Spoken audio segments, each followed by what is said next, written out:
Normally, I wait until the end to work on the bases, but for this project I'm getting an early start by running a texture roller over a thin strip of scrap XPS foam. The bases for these Malifaux miniatures have a slight recess, and this thin piece of foam is the right thickness to fill that recess nicely. Centering the base as best as I can, I push down hard and give it a little twist to score the foam, giving me a circular shape that I can cut out. I cut out enough of these for the entire box set for later and glue this on and plug any gaps on the edges using Vallejo's plastic putty. I finished the initial base preparation by mixing some Elmer's glue with water and brushing it over to harden the foam just a little before gluing on the miniature. Since it's foam, I'd prefer to have Pinder on, but every piece on the Mini that make contact with the base is so dainty there isn't anywhere viable enough for pinning. I take a short detour outside and prime her with flat green, followed by a zenithal highlight of a more saturated green, and then just a few touches of a tannish yellow.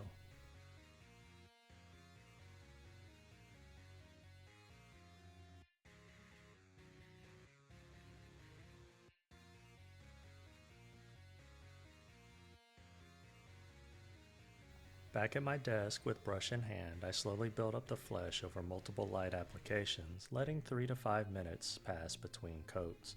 The main things I'm focusing on are trying to retain just a little of the green for shadows and having a smooth finish, and then covering slightly less area with each new coat, until I'm only adding additional paint where the light would shine the most, almost like I was painting a highlight.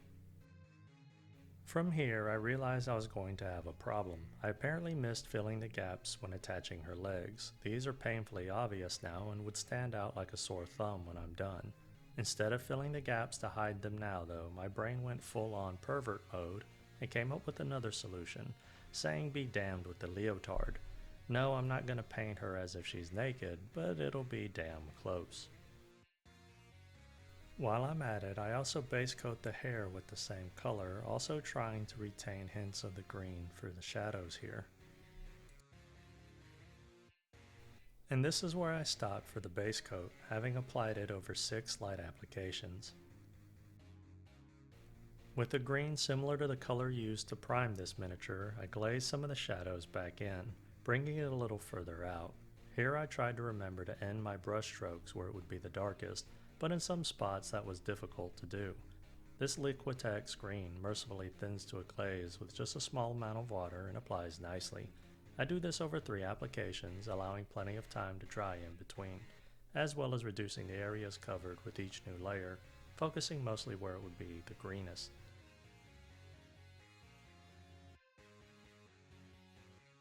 Swapping to a flesh tone, I began adding in the first highlight.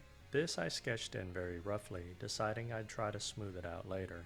I quickly began to feel this was a terrible idea and that I should have glazed this highlight in over many layers, but I stuck with this approach to see how it would work out in the long run.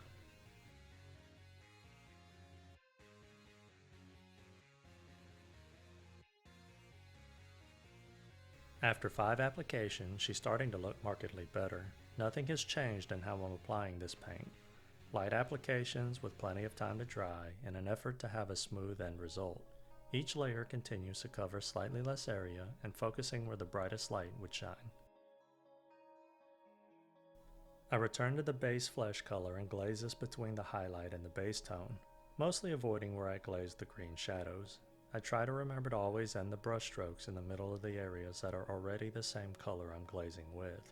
Where you stop your brush stroke is where it will deposit the most paint, and I'm wanting not to leave that on the green shadows, nor on the highlighted areas. I repeat this glaze twice, and covering less area on the second pass. From here, I go back and forth between the raw sienna glazes and peach glazes as many times as I feel is necessary, still making sure each layer is dry before adding the next. It grossly slows the progress, but it's ultimately worth the wait. Finally, I add the final highlight, which is a very minute amount of an off-white in the center of the peach highlight.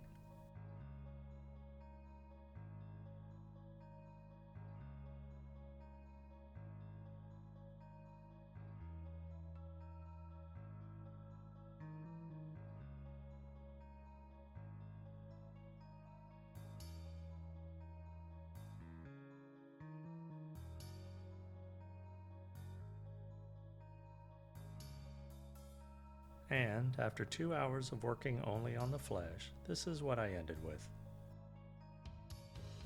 Moving on to the sword blade, I decided to use metallics and base coated it with a dark silver, followed by highlights made with a lighter silver. As you'll see, I tried glazing some acrylic paints over the metallics with mixed results. And if I were to repaint this miniature, I would not repeat those glazes and leave those steps out. Instead, I just moved to adding some thinned down inks for tints as a substitute, which is exactly what I'm about to do, but to bring back the metallic look that the acrylic glazes partially killed, I first add some metallic gloss varnish. I then add the aforementioned thinned down inks to add some random tints to the blade before coming back with chrome to edge highlight it, as well as add a tiny amount of an oil pen wash where the hilt meets the blade. All of the metallics on this miniature were done in the same manner, including the gold and base parts. The only difference between the two being that I used gold as a base color instead of using exhaust manifold.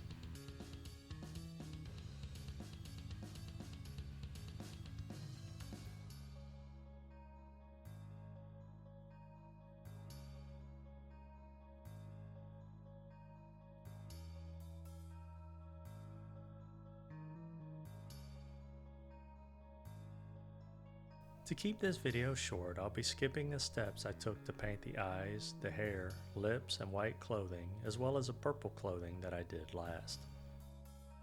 All of the colors I used for each part of this miniature will, as always, be shown in a spreadsheet near the end of this video. Instead of showing all of these steps, I'll finish by showing the painting of the pink clothing. The methods I used for the flesh is how I painted everything else I did, save for the metallics, which was the only thing that deviated.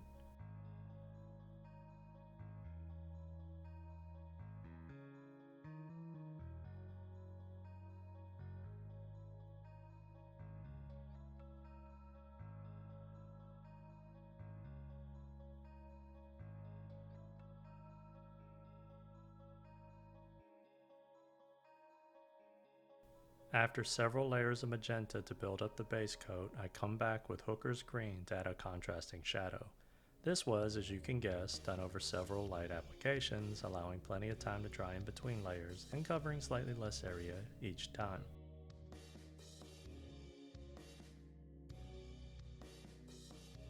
The first pink highlight is done with a brighter magenta, and this I didn't add as a glaze. I barely thinned it at all, using only water. I apply it repeatedly in hatching lines.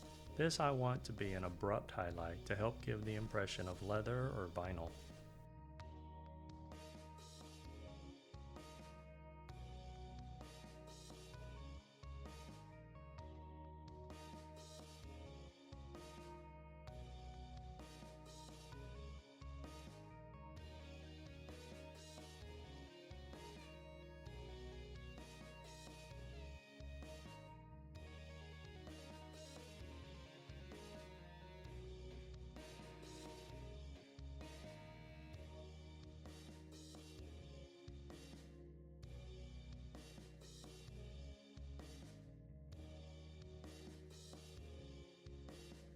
I add one further highlight of a light pink to punch up the reflectiveness of the clothing.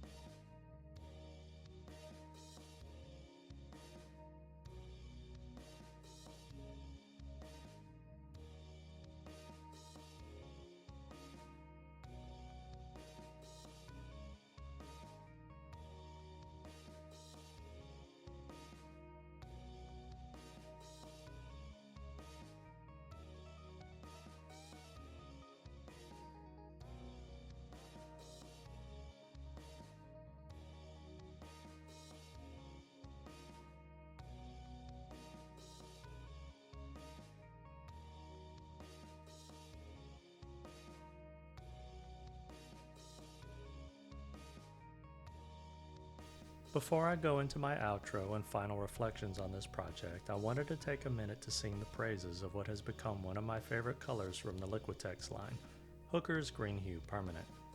Despite what the bottle says, this color is not opaque at all, at least when used in small amounts, such as when painting miniatures, and specifically when glazing. And this is where I stopped. I'm actually really happy with how this one came out, more so than usual, and as far as highlights and shadow placements, this is easily one of the best miniatures I've done to date. There are some things I wish I did differently, such as the color of her lips, and I think I could have done a better job on the oily rainbow tinted blade, but ultimately I'm more than pleased. Once I was finished, I assumed I had racked up somewhere between 15 to 20 hours of painting for this project, but the total time spent was just under 11 hours. For lessons learned, I should have spent more time glazing the back of her shoulders and her face, as well as her hair. The gap in quality there versus how smooth the skin on her bare thighs are is substantial. The highlights on the back of her purple dress could have also been better, and I definitely could have spent another hour back there. There is also a massive gap on the right side of her head that I thought I filled enough, but clearly I did not. My idea on giving her some ridiculously skimpy and trashy lingerie in place of a leotard in order to hide the horrible gaps in her thighs worked perfectly. And lastly, I wanted to show how great, at least to me, the green shadows came out. My dumbass did not put any lights below the miniature when taking the stills with my Canon camera, so the green shadows barely show up, especially on the lower torso. So here's a look at live footage from the iPhone I used to film while painting, with the light shining directly onto the green. And that'll bring this video to its end. I hope you learned something or inspired to start or expand your own collection of scantily clad burlesque warrior maidens. If you have any questions, feel free to ask, and if you like the content of this video and would like to see more, you can easily support the channel by liking, commenting, sharing, and subscribing. I'm Jim with Working with Miniatures. I'm truly grateful for your time, and I bid you a fond farewell. Until the next video.